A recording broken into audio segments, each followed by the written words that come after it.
otherwise, if it says their life has absolutely no purpose? Atheism logically leads right to nihilism, and it's impossible to live that out. Why? Because if there is no purpose to life, if life is absurd, then Albert Camus, the great French atheistic philosopher, was correct when he said, the only question you have to answer is, why not commit suicide? Why keep sucking wind? Why keep living? Why?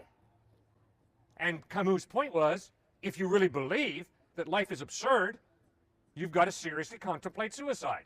He's right. I mean, why continue to work? Why continue to make the effort if your life is a joke? If it's ultimately meaningless and absurd? So you see, my point is, if I said I'm a follower of Christ, and this woman said, fine, Cliff, but you can't live out what Jesus taught, then I have a real problem. I say I believe something, but I can't live it out.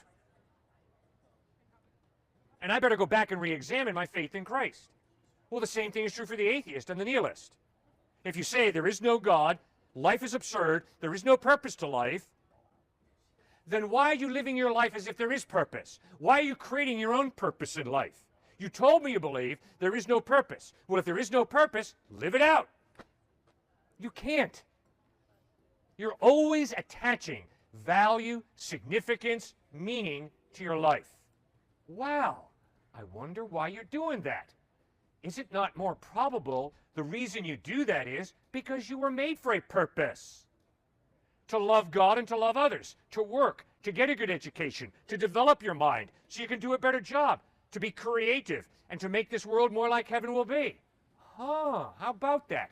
Jesus makes more sense than atheism does. What do you think, Stuart? Well, if you're a nihilist, why in the world would you live for something like virtues? Why would you be a compassionate, loving person? Martin Luther King Jr. talked about how intelligence is great, but intelligence without character is nothing. You have to have both intelligence and character. Well, where do we get the basis for character? Judeo-Christian values that were planted here in this country by the missionaries who started all the Ivy League schools.